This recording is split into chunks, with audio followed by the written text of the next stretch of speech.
I have a second to grab another one. Yeah, go ahead. I'll do the intro. Hey, if you caught this part of the video, you've caught the live unedited edition. Home Gadget Geeks, Thursday night. It's the 6th of October, 8 p.m. in the 2022, 8 p.m. in the Central Time Zone. If you caught this any other time than that, you've caught the recorded version, and that's okay. We'll get started here in just a second. We're doing some drink. We're doing some pours. Jay, one of the things I've noticed my own personal consumption over the years is we started probably doing a beer pour 2 years ago, maybe 3. And it used to be beer. And it was, just like, 4 or 5%, whatever. And then I started getting into the like 6s and 7s and 9s, doing the stouts and stuff like that. Then we started every once in a while, I'd mix in a bourbon or, something, a whiskey of some kind. I don't know when the last time I did a beer. I mean, what does that say about me? Should I Becoming kind of a snob, that's what it is. What do you, Jay, what do you got? What are you drinking tonight? I decided not to go with the whiskey tonight, sir. Oh, okay. I am doing some Angry Orchard, the hard cider. Tasty stuff. Very nice. Very tasty. You got a second one in reserve? Is that what you were grabbing? That's what I was grabbing. Oh, it good. was number 2, just in case we go long. Mm-hmm. Yeah, I do like Angry Orchard. I've been drinking a lot less. I was drinking ciders for a while, and I haven't come since I've moved to the bourbons and to the the whiskeys and the rye. I'll talk about the rye here in just a second, but I've been drinking less beer, and so the ciders kind of go away. The mead has taken a hit too in the time I've done that. I have I think I drank this a couple weeks ago, but I have a Woodford Reserve rye. Nice. That is a store pick. So they came out, picked the barrel and whatever for the store.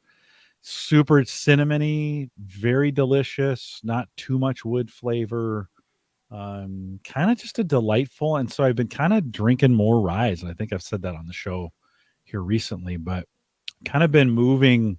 I don't want to say moving away from bourbon, but introducing more rye into the mix. And I've been this time of the year, rye seems like a good fall pick. Yeah. There you go. Yeah. That's why I'm with the Angry Orchard tonight. Just seems like a fall choice. It is a good fall. A good cider is a good fall choice as well. And then my backup, I don't know. Have you done Izzy's?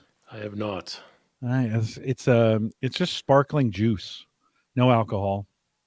And it's, I don't want to say low calorie, but it's natural, so I'll end with is it actually juice or is it sparkling water? Flavored juice beverage blend from concentrate with other natural flavors is what it says right on the front. Sounds like something I would like.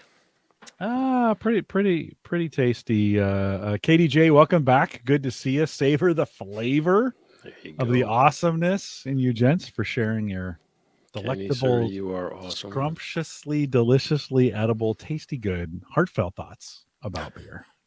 That's tough to read, especially after you've had a few rides. Chocolate beer is so scrumptiously. I had one last night. I went out with my wife, and I think it's called Squirrel Turds. Is the name of the beer? Yeah, it just sounds awesome. It's kind of it was a brown ale, and it had kind of a nutty, chocolately. Right, you could probably stop describing that one. You could see where they were going with that name, right? And we went to a place. Have you had this Detroit style pizza? Do you know what that is? If I said, no, I just heard about it. I didn't even know they had their own style of pizza. Yeah, I didn't either, but apparently they do. Ed Sullivan, a friend of mine, mentioned it. And then we have a place in town that has Detroit. It's the only place I know of that has this Detroit style. It's square. It's like pan style. And then it's kind of crispy on the bottom. So you get, they cook it in a way that the bottom really crisps up. And they had we got a barbecue bourbon. And my wife was trying to lick the what didn't make it on the pizza. She was trying to lick off the pan when we were done. She was like, "This is so good." See, I have a client in Detroit, and I'm due for a visit, so maybe I can. Yeah. Get some. Well, this may be one of those things where like it's made everywhere except in Detroit. For Detroit.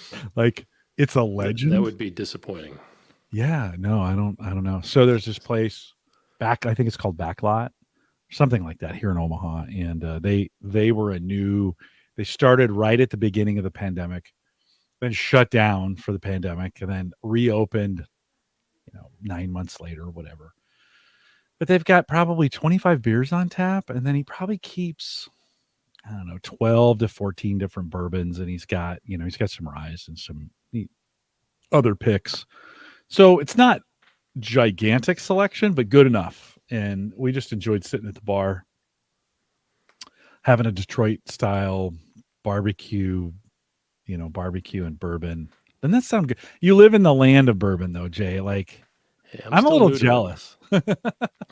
I've got a selection growing over here, but I am still new to it, sir. Well, we'll have to continue to work on your bourbon education as we. I mean, you live in the. Does it? Don't do you have like a bourbon sink or a bourbon faucet in your I kitchen? kid you not, there every billboard in town, every painting on the side of a building is Yeah, bourbon, bourbon, yeah, bourbon. yeah. Well, Hey, you I'm okay live with in it. what? Okay, what's the name of the town that you live in again? I live in Villa Hills, which is northern Kentucky, right on the border of Cincinnati. Mm. So even though there's a lot of it around me, I'm not down in Louisville or Lexington where it seems to be a little bit more prominent, Mm. Yeah, especially yeah. in Louisville. Holy cow, I it's know. everywhere. I need to get out. Pendleton, no.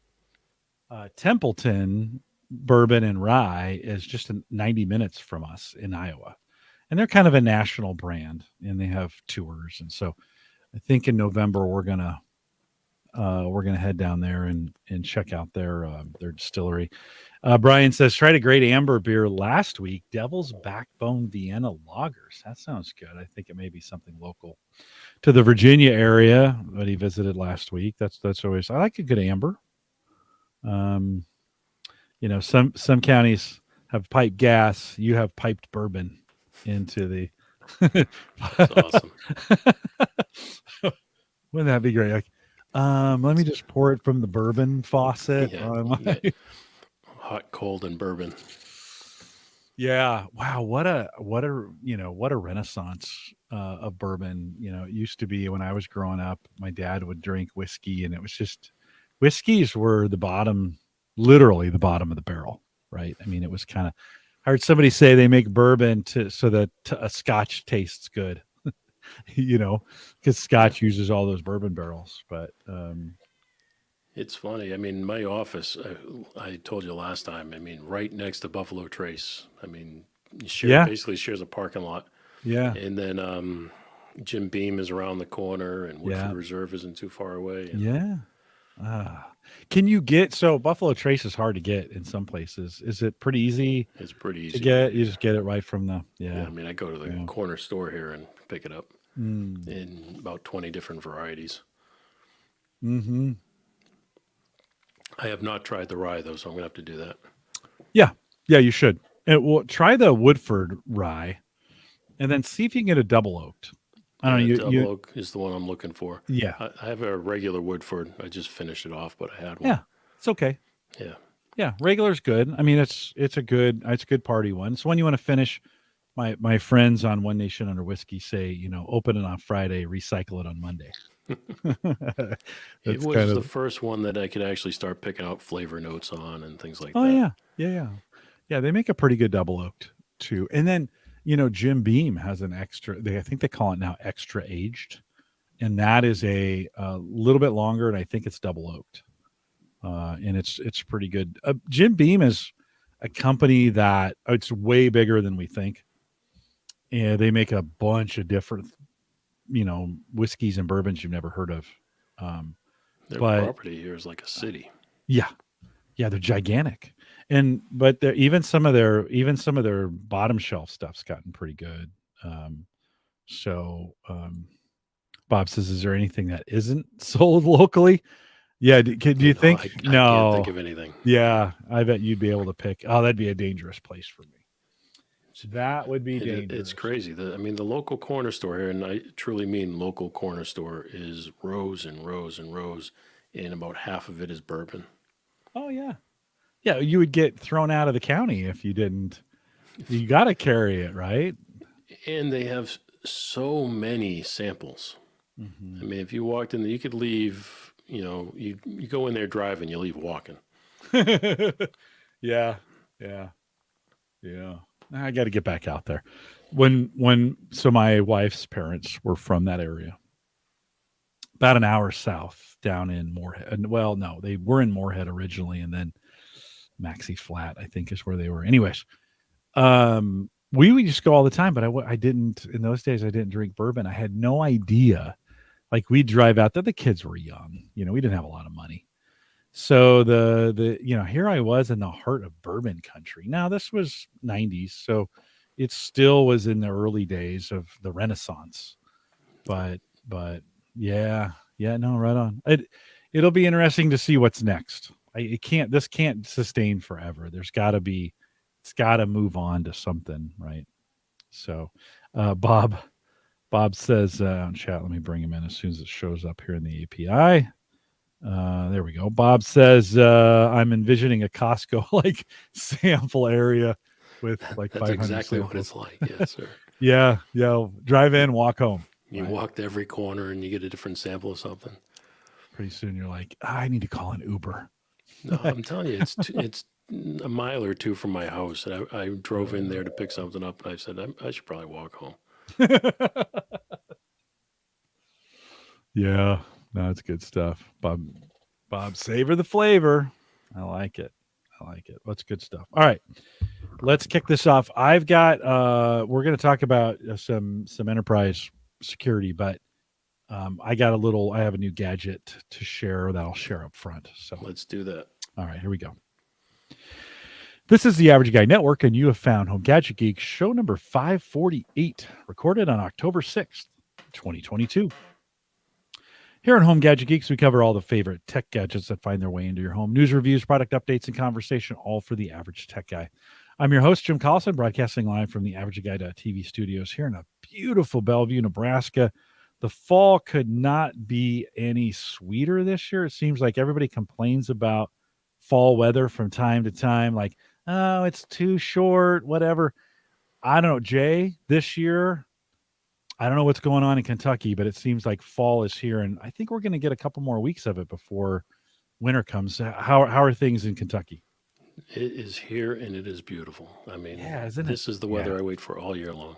Yeah, and Kentucky is particularly beautiful around fall time. Like it just, right, the hills, rolling hills, and they just.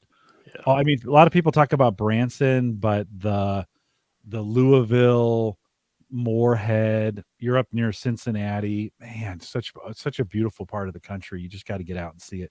Do you ever drive around just to see the foliage, so to speak? Yeah, I'm from Boston, so I mean, my wife and I were talking about how the colors are changing here. The colors are much different. So up north it was very bright, but down here they're changing colors. But we took a ride the other day, and between here and Louisville, and just the hills, like you say, and everything is just trees everywhere. So yeah. Spent a lot of time in California recently, and I came back. There's no trees and nothing's green. So yeah, it's pretty dry out there. Everything's green and yeah, rows and rows of trees. It's awesome. Well, we're with Jay Franze tonight, and Jay, tell us just for those folks who maybe haven't heard or maybe missed the last time you were on, give us a little rundown on your podcast. What is it, and where can we find it? Sure. No, I'd be happy to. It's Franze and Friends. My last name, Franze and Friends. You can find us at franzeandfriends.com. It is a interview style leadership podcast. We talk to leaders from around the world, and also sprinkle in a little bit of entertainment. Yeah, it's a good one. I was on it a couple weeks ago, 4 or 5 weeks. Yeah. I can't remember. Super fun. Had a great time and enjoyed doing it. So thanks for having me on, and appreciate you coming out to hang out with us tonight.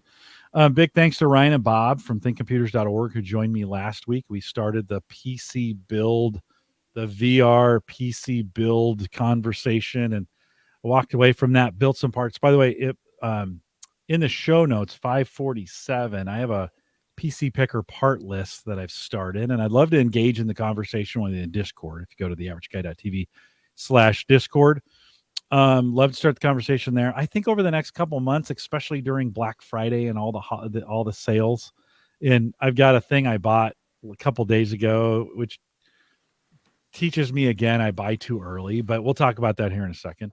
We'll be doing the components, AMD versus Intel, what kind of board, how much memory, what are we going to put in? Jay, are you a PC build guy? Do you like to put your own stuff together, or do you kind of just buy what's on the shelf?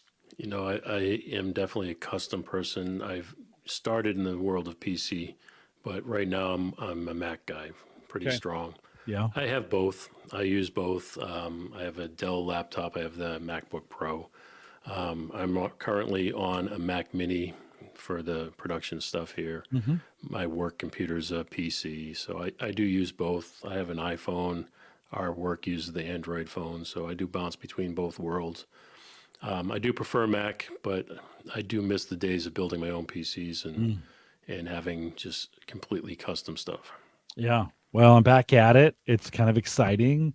Now is a good time, although my dryer, my clothes dryer just bit the dust. I tried fixing it. There goes the Like I PC fixed that budget. thing for 20 years, and so it's $900 to Oh, I know. for a new dryer. $900. We did the So same thing. Just really, recently, yeah, dryer bit it, and yeah. we bought a new washer and dryer. Oh, together, Yes, yeah. but That's we a can't. that's My a wife three can't have bill. one that doesn't match. Did you get the shelves, the $250 like shelves that go on the bottom of these things so that lifts Oh, them so up? they raise them? Yeah, No, yeah. No, these okay. are pretty big. My wife has a hard time bending over into the washing machine as it is. Okay. Can't imagine putting it on. I guess you'd have to have front load for that, but Yeah. I was like, okay, you're talking about just a little shelf to 250. That's $500 across two. And then, well, the lumber probably costs that much now too. well, they're plastic, which is even worse, right? I mean, and then, the washers are 13, $1,400, and the dryer I got was and it was 730 something or 700, and I got the warranty, and then they're delivering it and they're taking the old one away. Those kinds of things, right? So in the end of the day, it was like $900.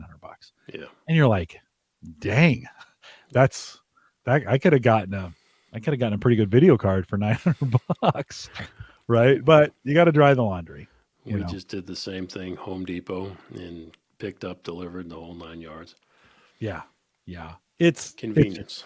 it's just easier that way. They delivered on Saturday. I'm actually kind of pumped. Like we've had this dryer for 20 years. It was one of the very first appliances we replaced in this house. We got here, the old dryer went out, and I remember thinking, I think so this would have been 2002 or 3.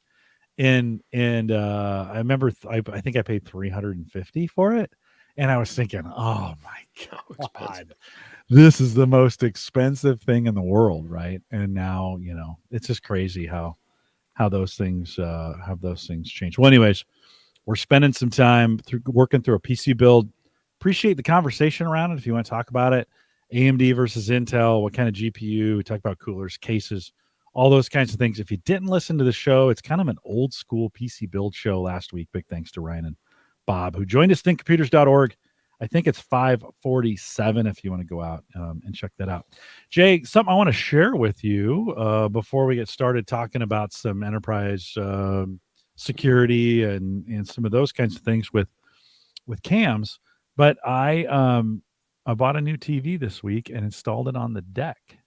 So if you're watching the video, this was one of those things like I've been thinking about for a long time. And the picture we got here, it's kind of the TV is actually it's a 32-inch. Well, here we'll bring up the let's see, what is it? It's 32-inch Insignia. There we go. 1080p. It's got Fire TV built in. It's a 2022 model, so it's a fairly new TV. A lot of folks put these in, like even Uyghur puts them on the house, or they build an enclosure in for them. And I'm actually going to, you can see here, I just bought a monitor stand, clamped it to the railing on the deck, and then where the picture's taken from is on the other side. We have like a seating area, and so it's on the other side of the seating area. 150 for the TV, which like 32-inch, 30. Yeah, although today I got a slick deal alert. Target 4K 43-inch, $140, right? Like, Oh, and I didn't necessarily buy this one because it was the best deal. I mean, it was a good deal at 150. You But see, Kimmy's comment here is the same thing I was just going to ask you. Is it waterproof or is that clampable stand for a reason? yeah, no, that clampable stand is for a reason. The waterproof televisions are 8 or 900, and I wouldn't put even waterproof. I wouldn't put out this exposed, right? I would put it closer to the house. But the plan was the clamp is going to stay, and I'm just going to cover it to keep the weather off of it, and then the TV literally you can just pull it right off the stand, right? It's So it got slides on and off. yeah, just slides the the VESA mount just slides in, holds it in. So while we're out there, we can run that. I'll run a few more pictures on this. Let's see if we can. No, that's awesome. Yeah, no, it's a ton of fun to.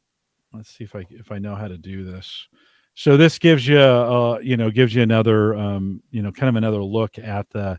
It of course, as soon as I plugged it in and connected it to the internet, and I had purchased an extender, a Wi-Fi extender that I put in the kitchen, so I'd get better reception out on the deck. But as soon as I plugged it in, it downloaded a huge update that took about 20 minutes to get through.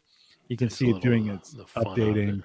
Yeah, here's a kind of look at the back side of it, right? Just kind of this is a $20 VESA mount that you'd normally put on your desk.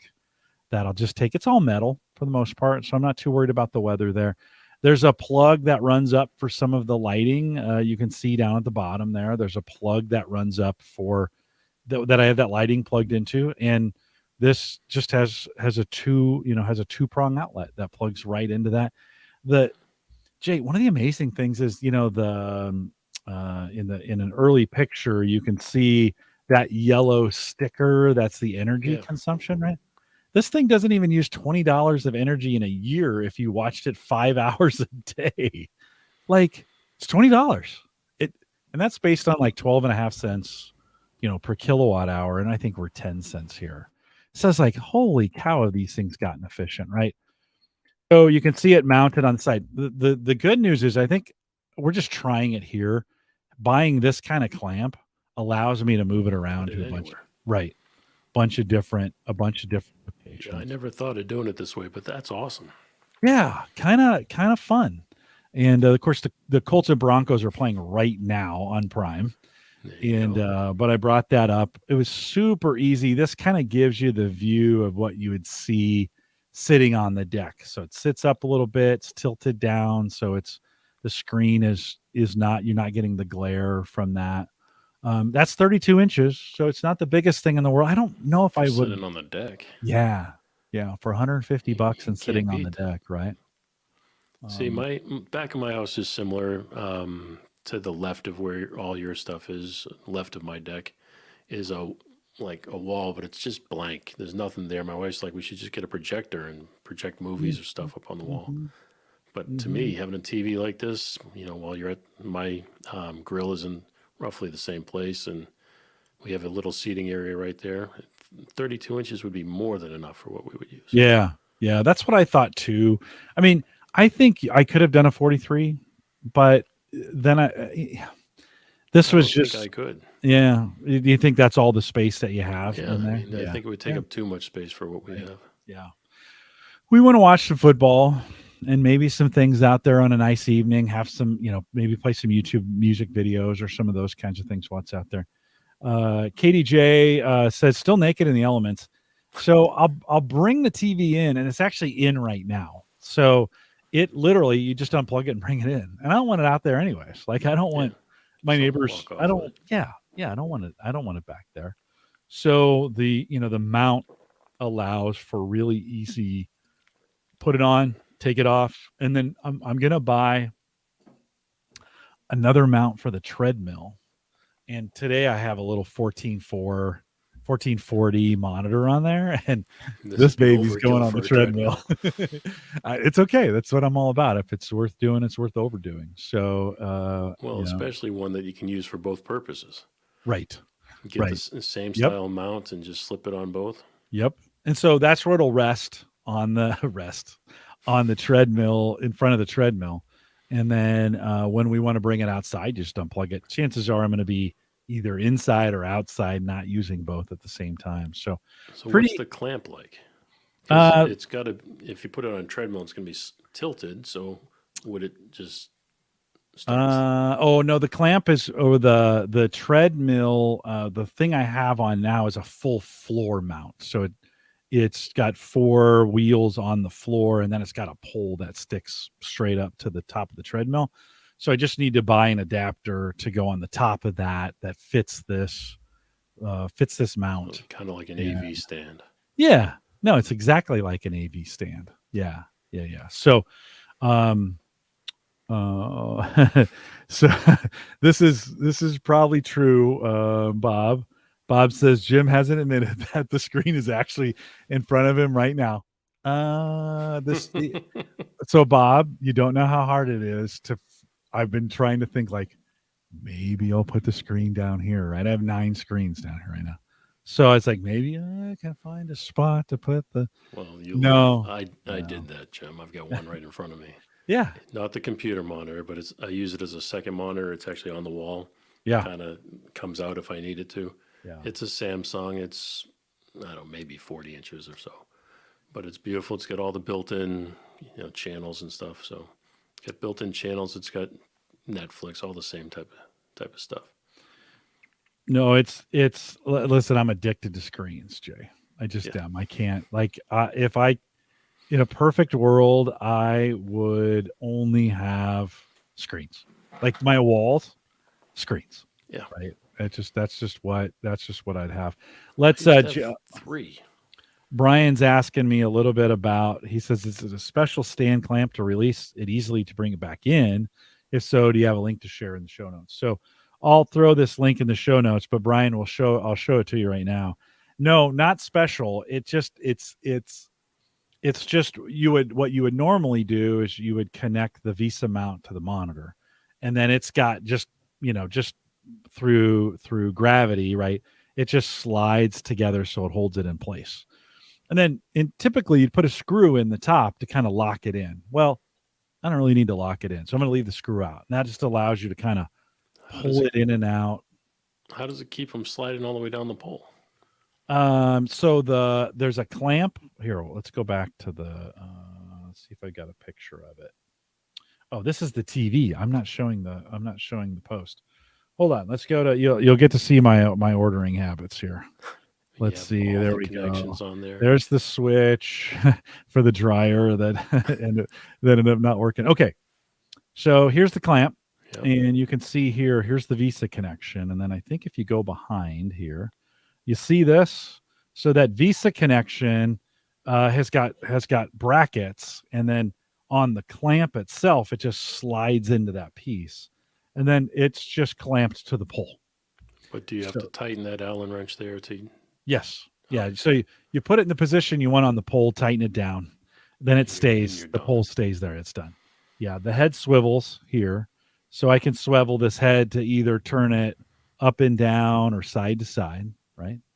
And so the key is for me is to find another arm that'll fit the AV stand that I have in the treadmill desk. So you need the right diameter that fits this. Yeah, fits this. So I could just slide it in one of those.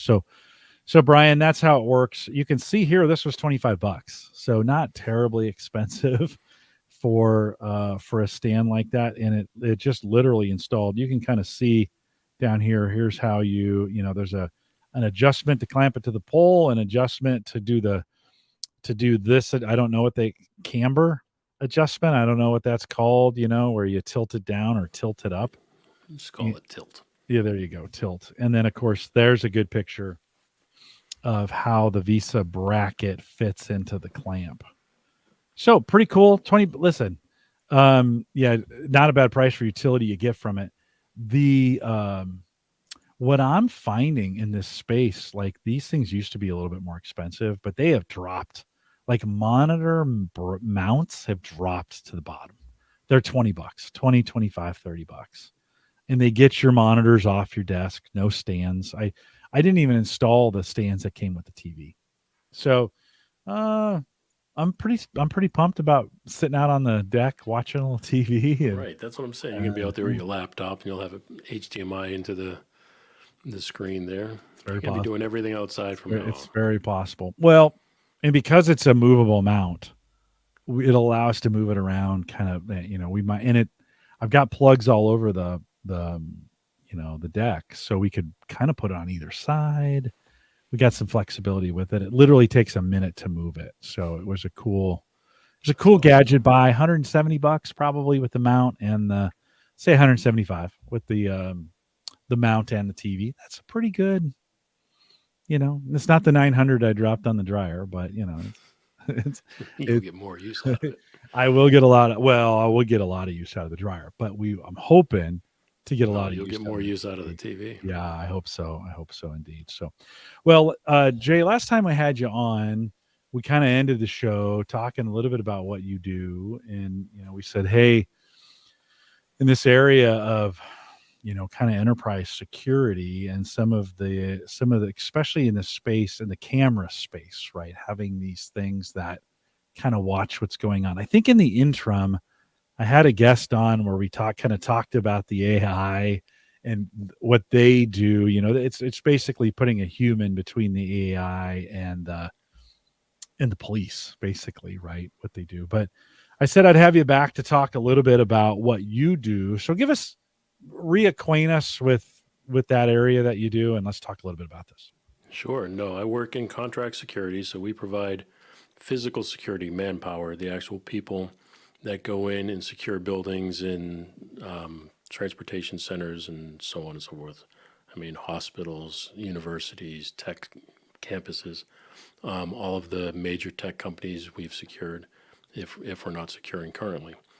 And so we provide the people, and we do a little higher. We're not the sit back in a chair with your feet on the desk, eating a donut type of security. We are a little higher level. So we provide very very trained people to go in and secure property and people. And then in addition to that, we have non-uniformed people. So again, people that go into the campuses like the giant campuses. After YouTube got shot up a few years back, all of the campuses wanted people to go on their facility and walk around in plain clothes so that nobody would know they were there, but their staff would feel safe. So we do all that, we provide all that. But in addition to that, our clients, my clients, I work with the client very close to discuss their program, so what they need. So, for example, if it's a building that has a truck yard and maybe a data center, we have different style officers that go in each one of those locations to handle the access control, which is the people that come on and off the property. So whether it be a customer on and off the property, whether it be employees on and off a property, or trucks that are delivering product or taking product away, or even just the data, the information. These data centers have very large mainframes and rows of computer systems and networks that transmit data to all of their locations. So we secure all of that, all of the access control of people and people and services coming on and off. But then when we're working with these clients, we try to find and identify other areas that we can kind of complement the service. And that's where we bring in camera systems. We bring in robots if necessary. We bring in drones if necessary. We have command centers. We have global command centers. So we do have a whole bunch of technology that we bring in to complement the man guarding piece of the service. Let's start. Get some questions for you around, and really what I kind of will look for is your kind of where we're at when we think about these technologies. So we've heard a lot in the news about facial recognition and it being used in airports and for data security and some of those. We've spent some time talking more, and we'll talk about this here in a second, but talking more about physical recognition. In other words, being able to recognize a car, a dog, and a person, right? Separating those ideas of movement. But in today, in the stuff that you're working in at this level, where are we at from facial recognition, and how important is that in the space that you're in? No, it could be very important. And you bring up some really good points. So when you're doing a major campus, like one of these tech companies, and you can pick any name, the Googles, the Facebooks, the Microsofts, any one of those, their campuses are huge and they're global. So we can't just say, let's put an officer at every entryway because it would be thousands of officers. So what we do is we complement that with trying to funnel people to one entry point, try to have cameras that help. We have facial recognition cameras. So there's two types that I've seen in the field. And that's the one where you walk up to a kiosk and it scans your face and comes up with your information. It recognizes you, the gate opens, you walk through it. So what you end up having is maybe one guard instead of five guards, or one officer instead of five officers that will sit there and monitor the machines to make sure that everything is functioning the way it should. But that saves the manpower. So you pay once for these machines that are very expensive, but you pay one time, but you save four officers for forever, because those people you'd have to continue paying their salaries. But so you have that one where you walk up to a kiosk. The other one that I think is amazing is they're kind of up in the ceiling and they point down at the door. So you don't know they're there. And when you walk in, it's doing a quick scan of you, and then it knows you walked in. So the employee, in most cases, the employee will walk into the building and the gates will just open. They don't know how, they don't know why, they just know that they're opening. To me, that's very impressive. It's a little creepy, but it's very, very impressive. Yeah. Yeah. How accurate are those? I mean, in 2019, I went to London, and when I was going into London, they did a face scan and they pulled me aside because my passport ID I didn't have a beard, and I'd grown a beard since then. Right. And so the software struggled a little bit. That was a couple years ago, but in the work that you're doing, can it account for those things? What happens if it doesn't get it right? Well, if it doesn't get it right, the gates don't open, and then you have to go see the officer to find out why. Yeah. And it's a manual process from that point out. Your officer will check your credentials. They'll find out if you truly belong in the building. They'll open the gate. However, in a perfect world, the gate opens because you walked in the building. And as far as facial hair goes, if it's like mine or yours, it's still going to recognize you. If you've got a very large beard that might be black, and it's just going to cut off enough of your face that it might not recognize that. So ZZ Top out of ZZ the Top, it does not enter the building. Out. No ZZ Top in the building. Maybe the drummer, but that's it. We never saw the drummer. It was just Did you know that the drummer is the only one in the band that's named Beard and he doesn't have a beard? That's hilarious. That's hilarious. That's good stuff. Well, you're a music guy, so you know that when we think about facial recognition, then a lot of folks got kind of creeped out by it because of the data security and some of those pieces in an enterprise setting or in a corporate security setting. Is there as much scrutiny around that of data privacy or facial privacy? At first people thought it was crazy and, what are we, entering a movie here or something like that. Now it's second nature. People don't care. They just walk in. It's like anything else. It's like your phone when you had your thumbprint, or now it's got facial recognition. It's just common. It's a little bit, higher tech than that, than your phone. Yeah. But it does the same thing. You look at something and it captures you and you walk in. Yeah. The difference from your phone to the systems that we have, if it's in the ceiling, you don't have to be staring right at it, but it's going to capture enough of your face to open up a gate. Yeah. Do you feel comfortable enough, since this is Home Gadget Geeks and we're talking about technology that eventually makes its way to the home? Do you ever think you'd feel comfortable with facial recognition at the door of your house that only let your family in? And I would. And you think so? Yeah, I mean, only because I've used it so much at this point that it's kind of like we said with the phone. You may not have thought that was a good thing at the beginning, but now everybody's doing it. Are we ready today? Could we do that? Would you feel comfortable with the technology to, if I put a camera over the top of my door and I'm assuming I'd have to have all my family scan, right? There's a process, right? You'd go through, they do all these very scans. Simple process. Yeah. You'd be okay. You think today that would be okay if my front door was locked and unlocked based on that technology? I do. I think I would feel very comfortable, like I said, because I've been involved in it for a while. And I'm an early jumper to begin with, so I do like to jump on technology early. Mm-hmm. That might be one that I may have been a little hesitant to back, a little earlier in this process. But I think it would be good, and you know what? It would keep my wife to actually lock the door. I mean, she does not like locking the door right now. She Really? in and out, leaves it unlocked all day. Really? I mean, we're lucky we live in a nice neighborhood, and I can Yeah. tell you exactly where that is. Exactly. Yeah, no, shh, don't say. I'm sure somebody could find it. But um well, yeah, I mean and is there any at the consumer level? I mean, this is super expensive, when we think of these big data center spaces. Is there anybody is KDJ he's not in favor Oh, hell no. of this at all. Is there anybody in the consumer space that's getting close to this that you know of, or have you seen anything like that? I haven't seen anything, but the same people that make it for us make it for others. So I definitely would not think that is far off. Yeah. But Yeah. like I said, right now it's fairly expensive, but I don't think it's going to be expensive forever. We're talking about typical cameras that do this. It's nothing special. Yeah.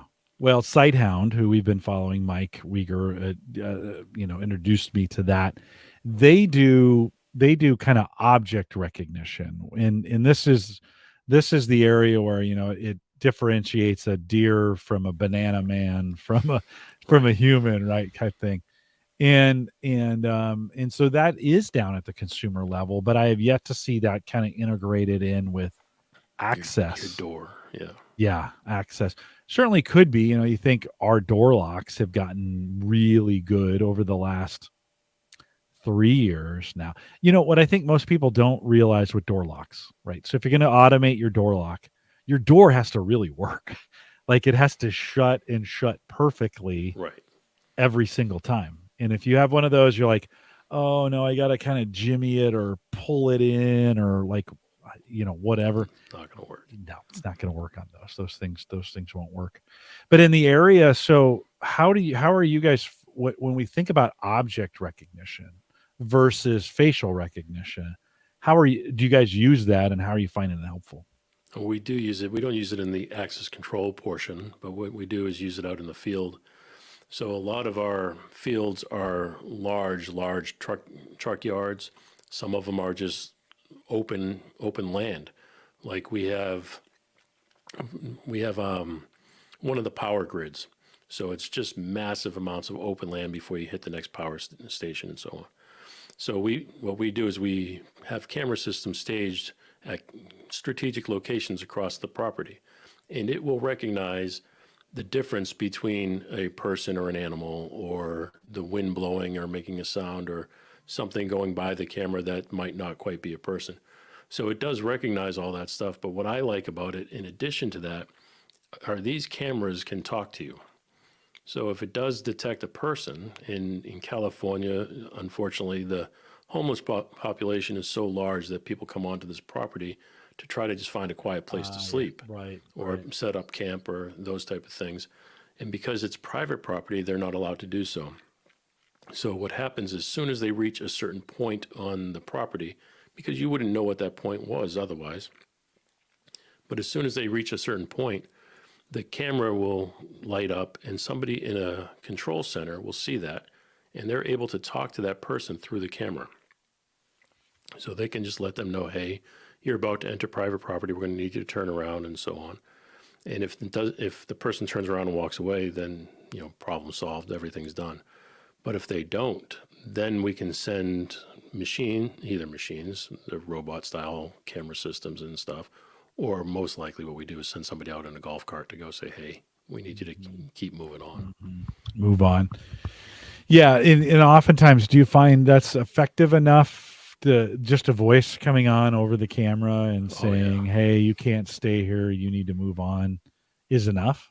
In most cases, it's more than enough. Because everybody knows. I mean, unfortunately, like I said, the homeless population, they're not there to cause trouble. They're just looking for a place that they can sleep. And they know if they've walked to a point, it's wide open land. So they know as soon as they hit that point, oh, I just got told to turn around. I can turn around, walk 5 feet, and set up camp right there. Mm-hmm. Mm-hmm. Yeah.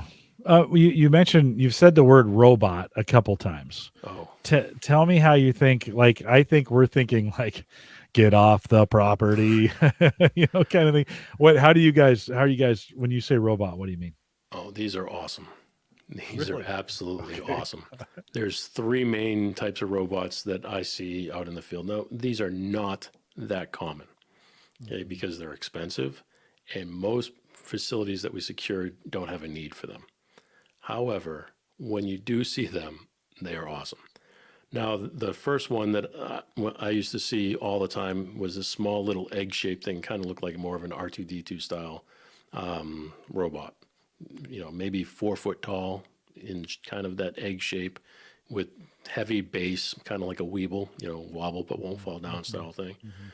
And it would just move. It's on wheels, but it looks like it's just hovering. And it would patrol property everywhere. It would just go on a campus. Cameras on it. Had cameras, the head would swirl. You could see Okay. cameras from different points in the head. Mhm. And again, it had the ability for somebody in a control center to talk through it. The machine could take certain commands on its own. So if these campuses, especially in these tech companies, the companies that can truly afford to have these robots walking around their or rolling around their property, they have giant campuses with several like um, big garages, multi-floor garages, and people forget where they park all the time, and they don't know because things look so similar, so they don't know they were in building A versus building C or something like that. So what happens is when somebody looks lost, the robot identifies it, goes to that person and says, "Can I help you find something?" Mm. And the first time a robot does that to a person, it's funny. The reaction is just funny. But the robot Yeah. will ask them, and they'll say, "I can't find my car." And then, it might ask you for a license plate. And then it would either know from past patrols or it would help you find it. So what it could do is as it rolls through a parking garage, it's scanning license plates and Ah. it knows where vehicles are. So then when it comes back, or maybe there might be another one patrolling while this one's out, talking to people, then it will go ahead and help you find your car. It'll, if it knows where your car is, follow me. And it'll turn around and it'll start walking away and you just follow it to your car. Would you tell it your driver's or your license plate number so that it would You know? would have to either tell it your license plate number or have some other way of knowing, Okay. Okay. it's a red Honda, Yeah. Yeah. Yeah. something like that. Yeah. Yeah, I think the software we looked at was able to identify make and models of the cars that were right. So same. God, what a great way. I mean, what a great use of a robot while it's wandering around doing security, of providing, because if you do get It's lost, that would be customer helpful. service. Might as well be while you're rolling around, identifying cars, labeling them, like, hey, okay, I know where all this stuff is. And then, I mean, there's a lot of different things you could do with that. Like, I mean, you could say, how full is our garage? Or, what time of the day is most of the traffic? Or, It what does all of what that. part of the garage has the greatest density in it of vehicles, right? There's all kinds of reports you could get out of that kind of stuff while it's just rolling around doing its, and humans can do that too. I mean, security guys that used to do that, they would kind of, after a while, they get intuitive about that kind of stuff. Yeah, I saw that over there, type Right. deal. But what a great way to double, to and make it a great, like you said, like make it a great customer service experience when somebody can't can't find their vehicle. You can take that a step further. I mean, these things are patrolling around, and if it sees a young kid, it can go up and tell a joke. It could amuse Mm, the kid long enough mm, for the parent to do what they're on campus to do. yeah. A kid is just amazed to see this little robot walking around. So, I mean, it's those type of things to me that make the job fun, and you program the thing to do whatever you'd like it to do. Yeah, well, and you just you kind of wonder from a form factor standpoint. Brian had said soon enough, maybe send a Tesla bot, but I mean, I wonder what the right form factor for that is to make people feel comfortable, and yet for it to have maximum security. You Well, know, I've seen two other form factors that are, I mean, they're cool looking, but they're probably not as cute and family friendly as the little egg.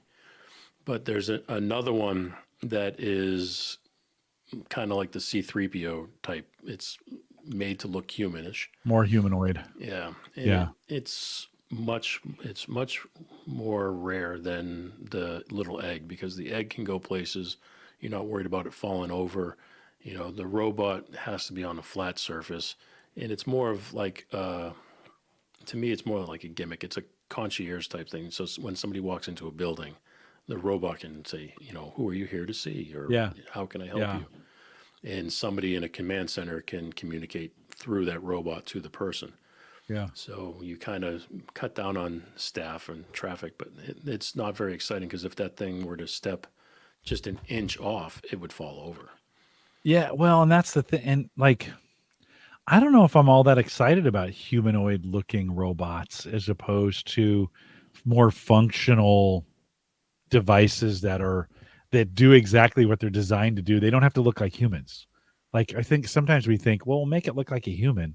We'll only make it like a human if you need the human experience to Right. do the Otherwise, work. But we're not necessarily, our bodies were not necessarily efficiently designed for those kinds of things. Like, that's why they need to be a little bit different on them. But do you find in the world of people being creeped out by these things at times, are you finding that's getting better? Are people getting more used to? Let me give you an example too. Christian Johnson, who is a longtime contributor, is coming back on the show here in a couple weeks. When he worked for NASA, they had a telepresence robot that he could control. So he would control the robot from his home, and his face would appear on a screen on the thing, and then it could roll around and he could join meetings. And it's kind of this was long before the pandemic, so this was still kind of. Do you find one? Do you work with any that where like a robot goes out and a face shows up? Instead of like it may show up on a screen, but a human shows up. And two, do you feel like people get creeped out by these things? I did see, I haven't seen them in a long time, but I did see ones that had kind of like wheels and more like tank tires, the belts that go around the wheels. And it would just roll around, but it would have an iPad on it. And that iPad would be like FaceTime. So you would the robot was nothing but a remote control. Somebody would sit there in a control center and move it with levers, and it would go to wherever you needed to go, and the iPad would be FaceTiming whoever was there. So they could see you and so forth. But I haven't seen that in a while, not since the technology's evolved. Yeah, just kind of wondering, if I go back to some of my favorite movies are, the RoboCop movies, and they're just because they're kind of campy, but some of them, like some of the technologies have actually worked out, right? From when they were doing that. In RoboCop 2, Kane at one point screen comes out and it's his face. It's a representation, right, of his face. And you kind of wonder, like, would we accept a more humanoid looking robot if it had more of a human looking face than if it was. I don't know. I think that'd be more creepy to me. Yeah, Seeing something come up trying to look human. Yeah. I'd rather see the egg because the Yeah. egg to me, it's a robot. You know what it's Right. doing. Yeah. Right. The third one is the newest one I've seen and probably the most impressive, and that's the one that looks like a dog. It doesn't have a head or a tail, but it's got like a body. And Yeah. It's got four legs that are just kind of got that angle to them like a dog. So it looks aggressive. But the reason for it is because it goes out into terrain. It can walk up and down hills, it can walk over rocks. And it's basically a camera. It's just a hub with a camera in it. And the legs are able to take it out into the field so it can go places that the robots can't go or the other robots can't go. I think we're looking at something like this, right? Yeah, something very similar to that. It looks almost identical to that. The one we have is a little large. Well, it's a lot larger compared to that. Yeah. But it's the size of like a German Shepherd is the one we have. The legs are a little bit wider out, and it's more. It's got better colors. It's not a solid black. It looks more. Well, more this is a friendly. $700 robot, so Right. let's But it right. has So that same look. The legs look yeah, very similar, and it's probably controlled very similar to that. But it goes out into the fields, so you can go into a grass field like high right, grass. You right, can go into divots and moguls and stuff, and it can. So basically, the purpose of it. So you say you identify the homeless person or any intruder that you ask to leave, and maybe they just drop their stuff down and walk away. Well, now you don't know what they dropped down. So you don't want to send a person out to find out what they dropped down. So you can send this dog-looking robot out, which is nothing but a remote control camera. And the right. camera can go right up to it and check it out and kind of poke it a little bit and find out what it is. Yeah, I think Bob is saying, is that a Boston Dynamics clone? Yeah, I mean, Boston Dynamics has made these popular. I think they've done probably the most research on making these things work. Some of the videos on these things are crazy what they're doing, kicking them and knocking them over, and they have incredible balance, and their center of gravity is Right. low. I mean, it's kind of amazing. And they are kind of all terrain, it'll be interesting to see. I'm sure they're actually already working on military versions of these, right? I'm sure they had So, those first. yeah, yeah. You're probably right. Brian says, I wonder if smart assistants have removed or lowered the need for a humanoid style robot to assist people in these situations. Right, 10 years ago, I wonder if people would have had a different preference. And Jay, I'm wondering if he's right in some regard, as like as we get more comfortable with these digital assistants in our homes and speaking to them, if that's lowered the creepy factor of some of these robots. I don't know. What do Well, you think? that was a factor, right? If you think about the first time these devices entered your home and you were talking to basically a transistor radio looking thing, it's kind of odd. You find yourself talking to a piece of equipment. Yeah, But now it's second nature. I mean, the first time I heard my family walking around talking to the box, I just thought it was just odd and funny myself. But now I tell my family, just go ask the box. yeah, So I think yeah. it's definitely made a big difference. And we have them in. I don't know how it happened, but I think we have one in every room at this point. They just kind of multiplied at They one do. point, They didn't really they? do. I mean, I Feel like, literally have one right here on my desk right yeah, now. yeah. I've got one here. Let's see, where is it? Can you see it? Oh, my mic's covering it. There we go. I got one in between the gap right there. There's one, and then hidden behind my diploma is another one right there Yeah. from another company that starts with the letter G. Yep. We have And one of those. yeah, I got one of those. And so I've often thought about I should just move those to my desk because they don't hear me really well back here. But I'm like, no, I like having the camera, as I'm showing that on screen here. I like having the camera. I have it back in the camera. Yeah, I'm wondering how those are conditioning us in a lot of ways. I use them for all the lights, all the studio lights, but I've also, I put I got Home Assistant working again, and they're all connected to that. And then I've got a touch screen that's got so I can turn all the lights on and off through the touch screen as well. Sometimes that's a lot more convenient than just saying it, Yes, I prefer it you know. myself. Do you? So you'd prefer either a physical or a digital switch that you could just touch on and off? Well, I have the screened version here on my desk, so it's got a 7 or so inch screen on it.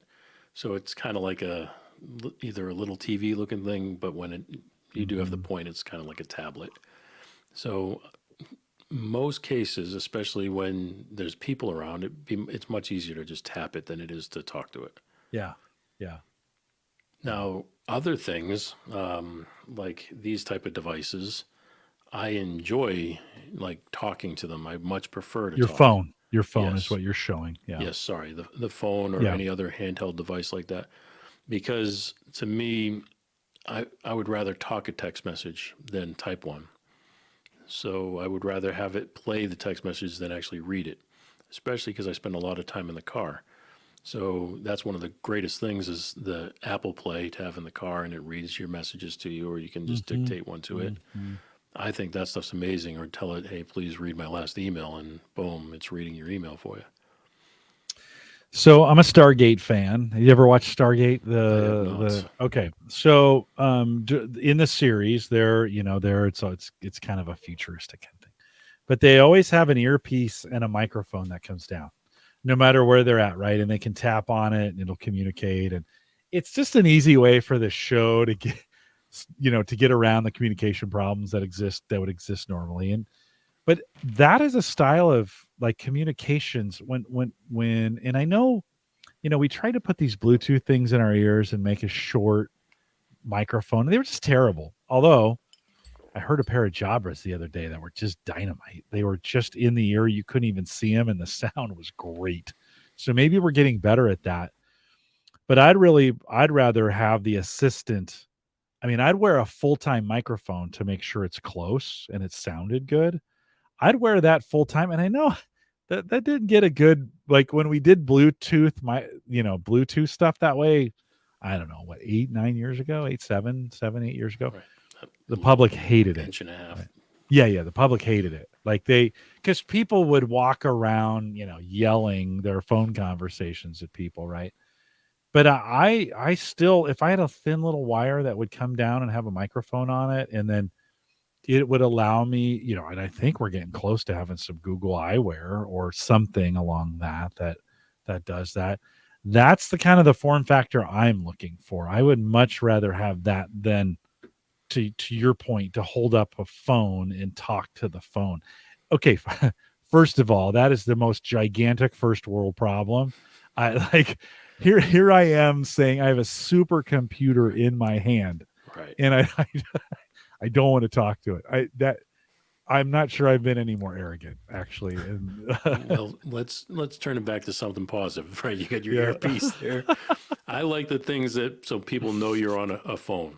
I don't like it when you're just walking around talking to yourself. Yeah. Because I look at people, are they talking to me or who are they talking to? But if you have a headset or if you have something on that identifies you're on a call, it makes it a little less creepy to me. Yeah, well, no, that was the problem, right? Was that people you'd be looking at somebody, they'd be looking at you, and then they'd say something, and you'd go to answer back, and they'd go, right, kind of deal. You're like, oh, and people hated that, just hated it. But it's embarrassing for the person who's responding to you, and it's embarrassing for the person who's out there talking like that. Well, it is. I do find, Jay, and maybe for me, the anyways, the thing in between is my watch. And I am finding I am getting very, very comfortable pulling my watch up and saying, hey, device, like, what's this? Or where would I find that? Or what is the distance to the moon? Or whatever I'm trying to, right? And I'm using it for more and more obscure queries, of like what's around me or what's the distance to the nearest gas station or whatever, right? So maybe that's the right, then people know I'm talking to my watch because I have my hand up. It's loud enough that it comes back to me. I don't know. Maybe that's the right thing to bridge the gap. I do like that because, I mean, it shows you're talking to something other than whoever might be walking by. I like that stuff. I was doing it with my daughter just the other night. We were at a football game. She's a cheerleader, and we were coming home, and I don't remember what we were looking up, but we were discussing something and debating it, and she wouldn't take my advice. Oh, we were talking about how much is a couple, how much is a few, and how much is several. And she didn't believe me for anything I said to her. She just would not believe me. And I only laughed because my wife and I don't know how this happened, but my wife and I had the same conversation like a day or two before. And we looked it up on our phone when my wife and I were arguing about it. And then I just talked to the car, in this case with my daughter, and it just read us back the answers. Yeah. No, it seems like the watches are getting more useful. I have the Apple Watch 4, and we're already up to 8 at this point. And I just saw the ads for that. It'll actually not just measure your steps, but the gait of your steps, like how wide are your steps to get more accurate. It's crazy what these things can do. It does make me kind of want one, just to be honest. It's like, well, I don't buy it on every version, but I don't know which model I have. It's probably the 4 as well. Okay. But I use it all the time, but I don't know if there's anything new that I would need. Yeah. Well, no. I mean, there's nothing new that you ever need. Like, let's be really clear about that. I don't know if there's anything new that I would want. Yeah. Well, and for me, these things have a certain life expectancy. I guess from a battery standpoint, I've had mine for 3 years, maybe 4. And so I'm kind of thinking like, well, I mean, the battery's fine now, but if I could get a trade in on it, that might be the time to trade it in, get a couple bucks for it, and an upgrade. So They do I don't pretty know. good with their trade-ins. I think so. Yeah, I think so. And I bought my original one through Sprint, and they spread out the payments like $3 a month or whatever. It was pretty stupid. Yeah, it was pretty stupid. It's paid for at this point, but so maybe I hadn't really thought of it that way, Jay, but maybe maybe our watches will start to provide more of that communications platform for us as opposed to wearing something. Although I am seeing a whole new set of glasses. I haven't done any work on doing any investigation stuff, but does the VR or that kind of AR world play into your space at all? As of right now, I haven't seen anything, but I'm sure it's coming. I mean, the technology is amazing. The glasses are slightly bigger than the ones we're wearing. A little bit larger. You fit a screen in there so you can display a few things. You have either the lens or in the stem of your glasses, and then a lot of them have the little speaker that comes down on the side. I think that stuff's great, but again, if you're walking around talking to yourself, nobody knows you're on a phone if you're doing it. Yeah. So, but I That do was like the the problem. fact that Go ahead. I was just gonna say I do like the idea of an officer being able to walk into someplace and have what they're seeing being displayed on a screen in a command center. Yeah. Well, that was the problem with Google Glass when it first came out. It was just a little like people didn't really behave themselves from a usage standpoint, and it got the same reception as those Bluetooth headsets that people were wearing all the time. They'd be shouting something on a phone while they were walking around, and I think a lot of people found that rude. Now I'm wondering if the culture is softening to some of those kinds of things now in a post-pandemic world when we were all locked in away from each other. If that's a different, if things are different today, maybe a little bit than they were before. Certainly the VR AR world, it'll be interesting to see. The whole build, my whole PC build, is an attempt to join kind of my son in the VR space. Right. And so, I'm all for AR. I think AR is going to be awesome. Yeah. I mean, if you think about just the use of the glasses themselves, you could be walking through a museum and having things that you're looking at being identified and described on your glasses. I mean, anything like that would be great. The practical stuff of like an officer, like I said, walking through something and just having people be able to see what they're identifying. We do that now. One of the things we didn't mention, we have handheld devices, which are similar to a phone. Very similar. I mean, they could make a call. They're not designed to be a phone, but essentially they are.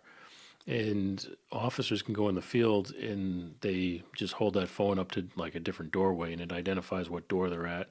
So they can sit there and make notes in the box and say, hey, I'm at this door and I found it was left open. So please make sure everybody checks this door on your next round. Things like that. Or they can walk through and say, they can go to the phone and press a button, identifies to the command center. The command center can turn the camera on and they can see. So we can say, hey, look, there's trash that's under this stairwell. Let's make sure that this gets taken care of. Yeah. So that type of stuff is cool. And then again, just like you mentioned with the glasses and the same thing with these devices, you can enter the creepy side of the world or the things that they shouldn't be used for. Mm-hmm. I see with the glasses, people taking pictures of things they shouldn't be taking pictures of. I see in the world, like we give command control in a laptop form. There's software they can log in and view reports that the officers give.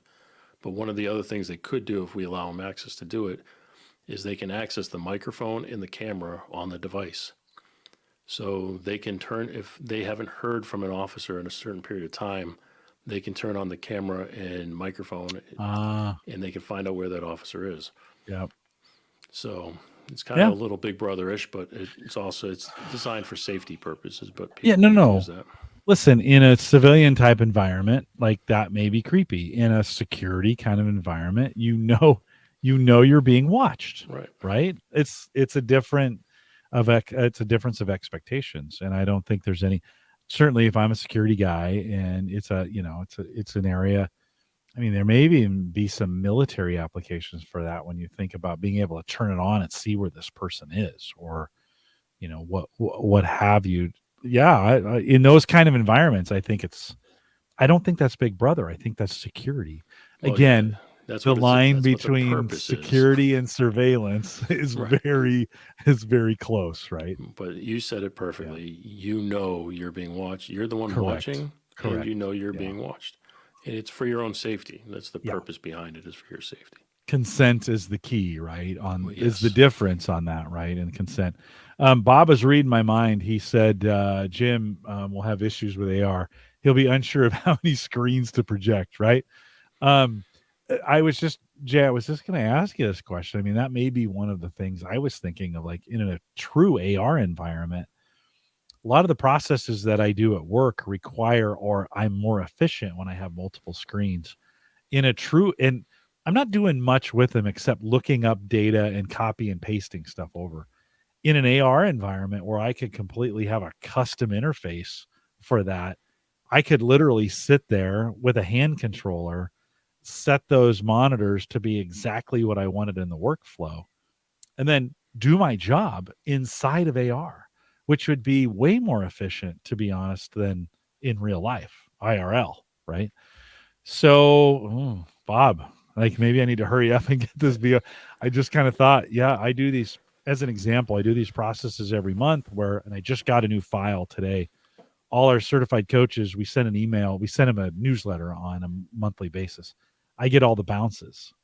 So I have to grab the file, look at the email, compare it to our database, see, oh, did they change their address in the last 2 years? Right. We have a file for that.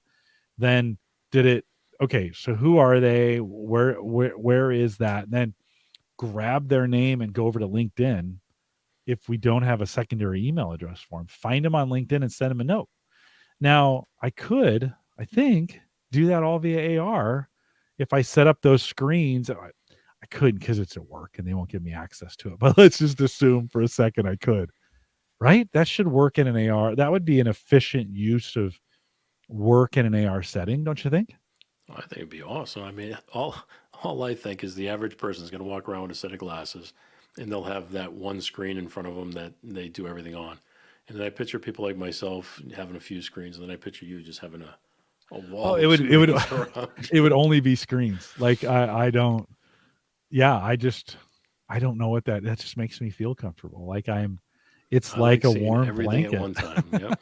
I And I like don't want having to three screens. That's my comfort zone. yeah, yeah. Well, I mean, I've got 1, 2, 3, 4, 5 here. I'm only using really one, but cameras are going on one, and there's some, my Google Analytics account is up there, and I got the weather on this one, and all the home automation controls are right here. Are they I all on like one it. CPU?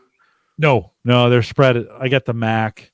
The two ones to the right are on Windows. This is on the Surface. So Okay, three. because I have five screens as well, Yeah. but they're all on. I've got two on one machine and then three laptops. So Yeah. No, and for some things you want different processing power for those. You wouldn't want to necessarily combine them. Oh, and then I've got a Fire tablet that's got the humidistats, for the cigars. So I always kind of know what humidity those are at. Yeah, I'm a visual guy, right? That's just what I like. But I hadn't until we started talking about this. I hadn't really thought about the use of VR in a production state for me, and I've always kind of poo-pooed VR not poo-pooed it, but I've been skeptical of it having use. But all of a sudden now I'm like, well, shoot, like if I could set up those screens the way I want them and create some processes in the virtual world, I could be way more that then it would be that weird what a Minority Report where they're doing all the weird hand things. That would be weird. Exactly. but Yeah, my exactly. question is, where's the power coming from? Where's the CPU? How are you, if you're on the Oh, true. move, Yeah. you're, Yeah. I mean, I Yeah, guess no, right eventually on. it's going to, I mean, is it powered off a phone that sits in your pocket? I mean, that could be a possibility. Yeah. Yeah. In this case that I'm talking about, this would be a full work situation. So I'd come in, stand up or sit down, to put a VR headset on. The screens that I need would pop up, and then I would just start doing my thing. But from the prior conversation, thinking about having a pair of glasses, yeah. Well, I mean, okay, Google Glass. That would have been how long ago was that? 8 years ago? 6 years ago? somewhere. Do you Yeah, think? Five, six, between seven? 5 and 8. And think about the Google stop. Hey Google stop.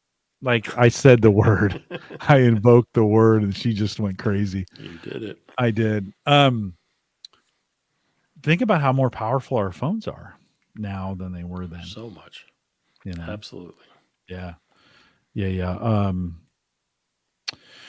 Uh Jay, anything okay, let's real quick, and we don't have too much more time left, but as we think about vehicles in the security space and we think about some of the technology, listen, the golf cart has been the mainstay of security guys forever. But is there any technology going into these actual vehicles when we think about, what's going out?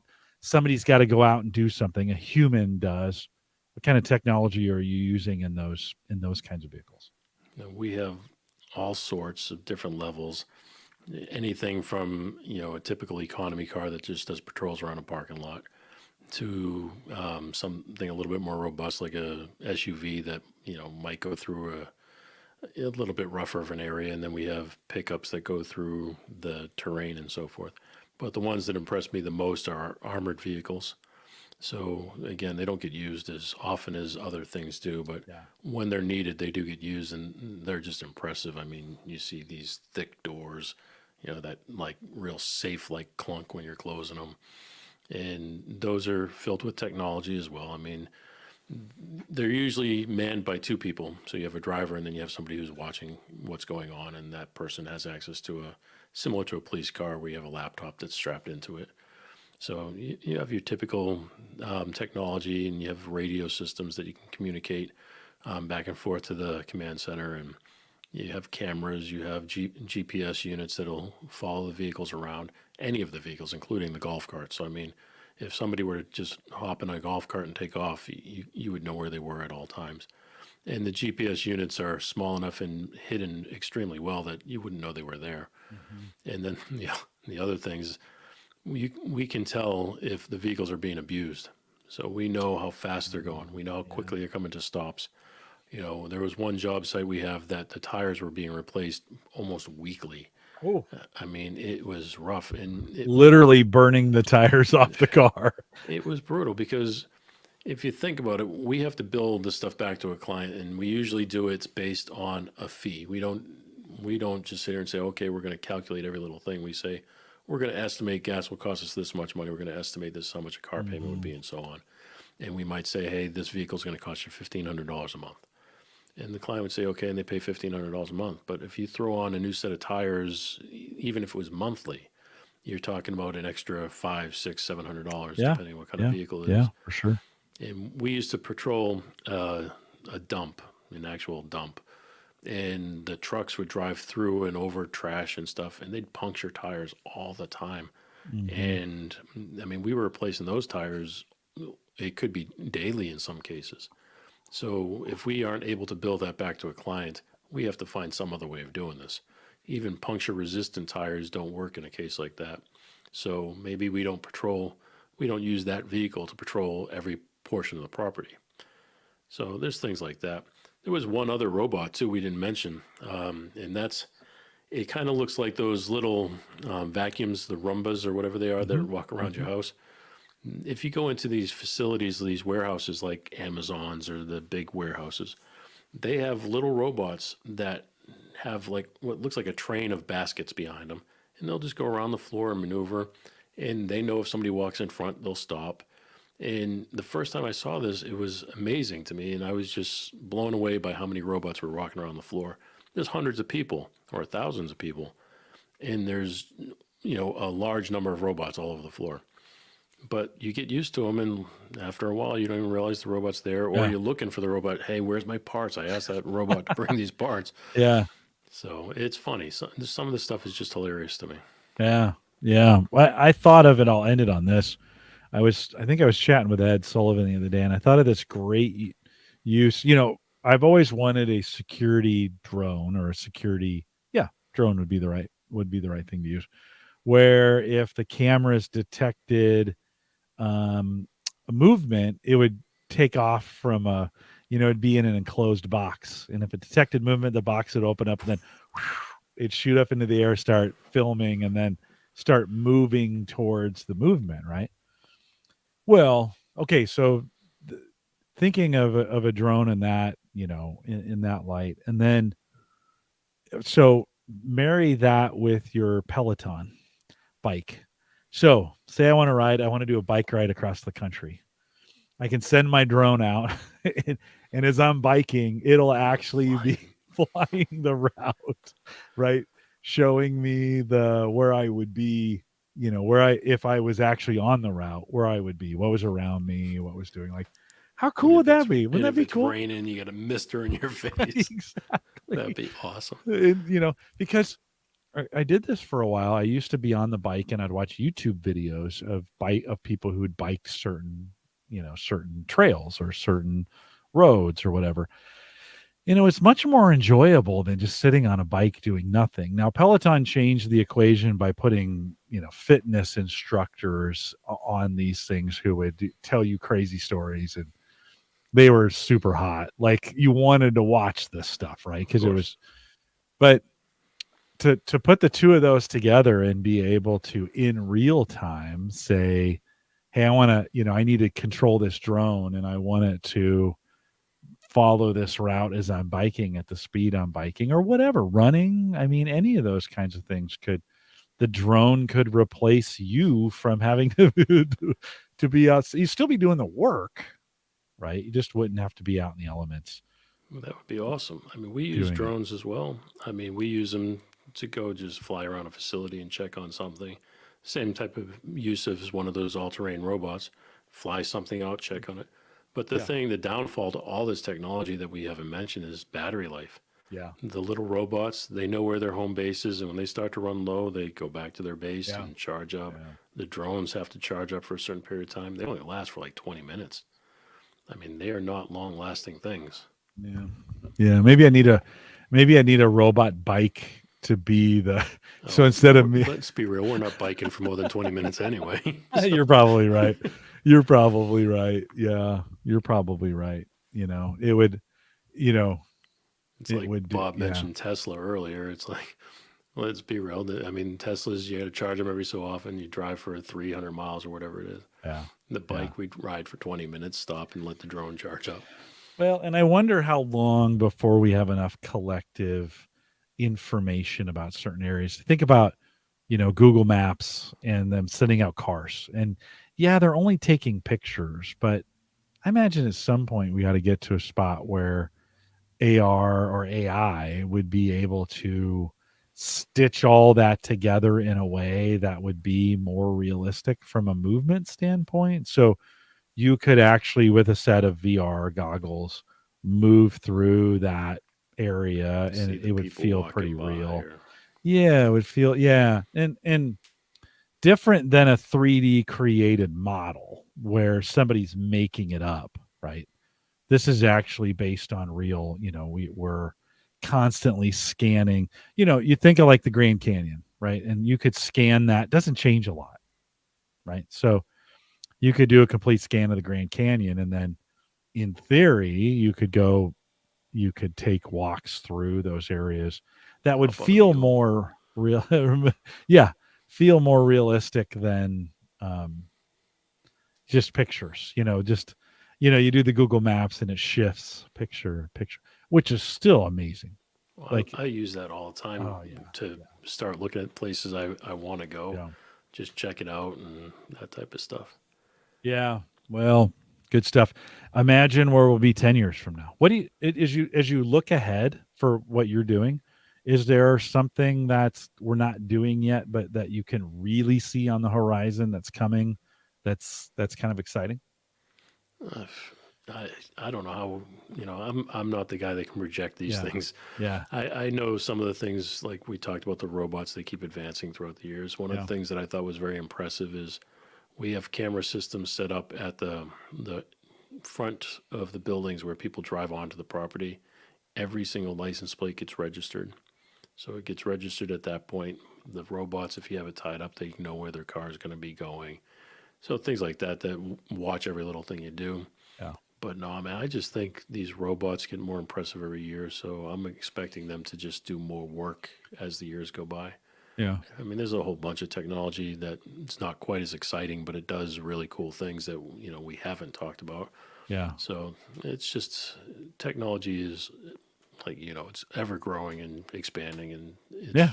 it's awesome. Yeah. No, some cool stuff ahead, Jay. Thanks for coming back. I think I have you back with your co-host here in a couple weeks, spending some time doing some more chat. In the meantime, I think next week Edward Weniger joins us, and we're going to talk cryptocurrency and Bitcoin. He's kind of been a long time since I've had Edward on the show. We're going to bring him back. I think he's going to harass me. So if you want to hear him just kind of dig in on some of my crypto decisions, come back next week, next Thursday.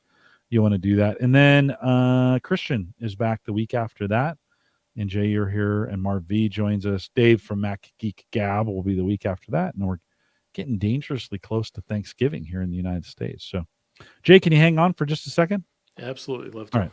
Hang tight for 1 second. A couple reminders on the way out. One, big thanks to our Patreon subscribers. Thanks for your Patreon support. If you're finding value in this podcast and you want to give back, it's just a great way to do it. Bob Carpenter did that just a couple weeks ago, and we appreciate you doing that too. Join us, theaverageguy.tv/Patreon. No pressure, but appreciate that. I spent some time doing this, and it's not necessarily all free. So thanks for the value that you see in the podcast. Join us. I mentioned our Discord group, theaverageguy.tv/Discord. If you want to leave me a message, homegadgetgeeks.com to answer on the show. Do me a favor, if you do leave a message, send me an email, jim@theaverageguy.tv, and let me know you left a message. I don't always get those emails, and appreciate you getting that done. Of course, the averageguy.tv platform, powered by Maple Grove Partners, and Christian has just added. In fact, he just recently upgraded my WordPress instance to the latest and greatest of stuff, and we had a little hitch. I pinged him. It was fixed within a couple hours, and all was good. So if you're looking for high speed, reliable hosting from people that you know and you trust, that's Christian. Visit Maple Grove Partners, all one word, maplegrovepartners.com. And plans are still starting at $10. And if you need a site, he can get it set up for you. We are live every Thursday, 8 p.m. Central, 9 Eastern. And Jay, you guys are live on Wednesdays. Is that right? When you're doing? Yes, sir. Wednesdays, 7 p.m. West and 10 p.m. East. Franze and Friends. Say the time again on those Wednesdays. When? 10 p.m. Eastern. Okay. 10 p.m. 9. All the information over at franzeandfriends.com. All right. Super, super good. We'll be back next Thursday, 8 p.m. Love to have 8 p.m. Central, 9 Eastern. If you'd love to join us then, we'd appreciate it.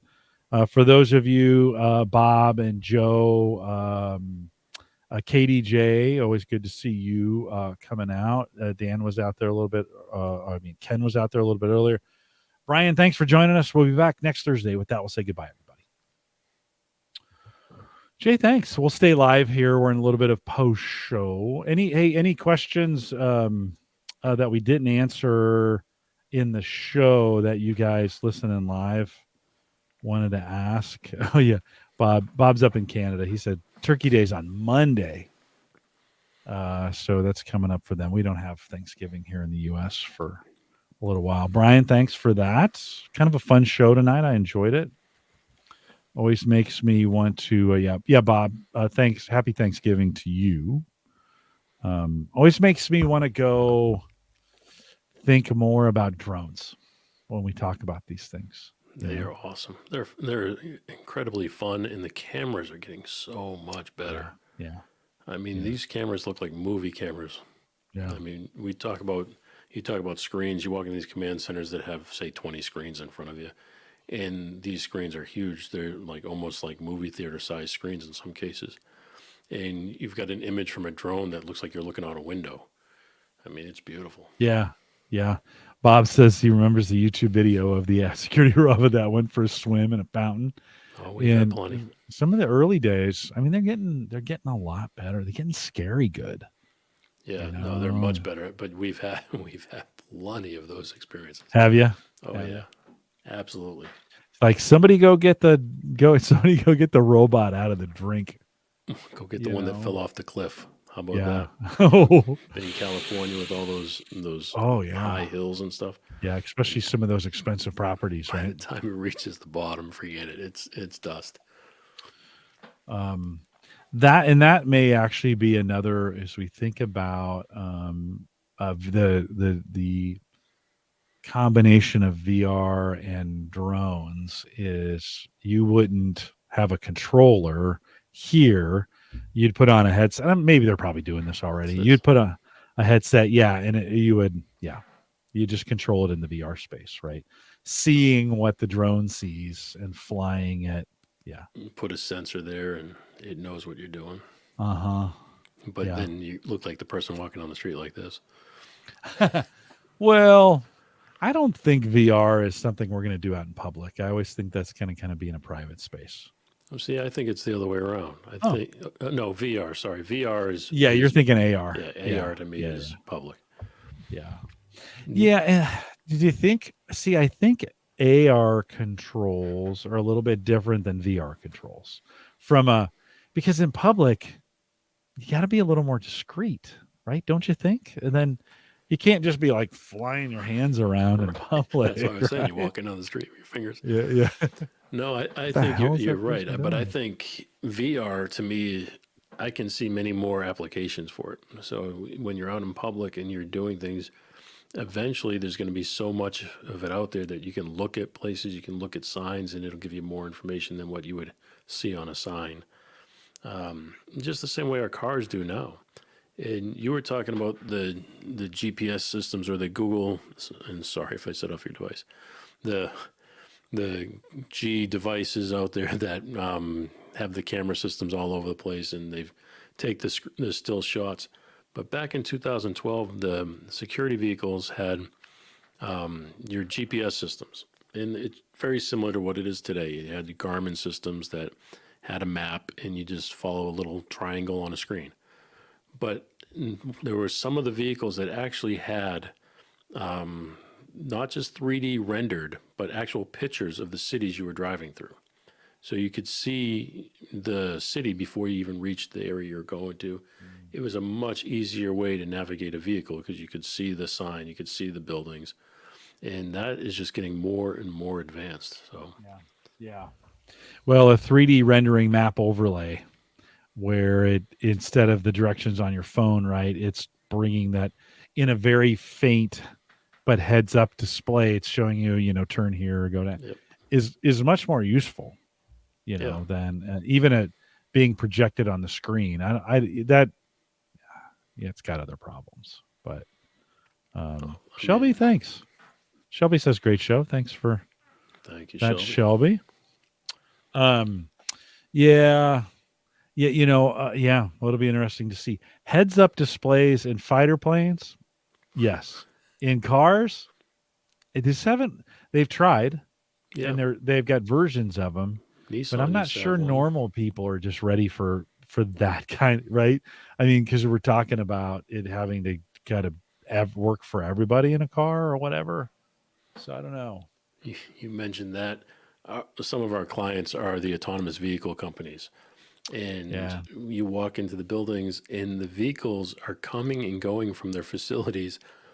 When you're there, I mean, there's a lot of vehicles coming in and out of the buildings, unmanned, and they're just coming in. Yeah. So, I mean, you might see one on the street and think, oh my God, look at that. But when you're walking on their campus and they're everywhere just moving around, it's like, it feels like you're in one of those Schwarzenegger movies or something. Bob says minimal information on a heads-up display in a car, please. Not Netflix or Pokemon. Yeah, no, I'm thinking heads-up display of like speed, like I like on Waze where if you're in a certain speed zone and you go over the zone, it warns you. I'm not for it slowing the car down. but I am for it warning me.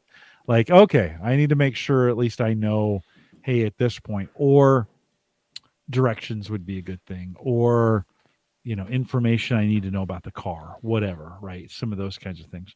I'm not, I'm not in for movies or we don't need I, that kind of stuff unless the car's driving itself. Then maybe you can't put Netflix on. well, The yeah, screen. I guess they do drive themselves, but you're supposed to keep your eyes on the road.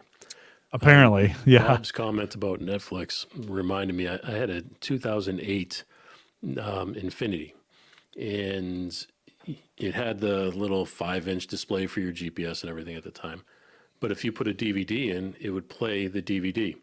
Now, it was intended for passengers, but it was a car, so it only had the one display in front, but it would still play the DVDs because at that point they didn't shut that feature off. You put the DVD in, it would play it. So you could watch it while you were driving.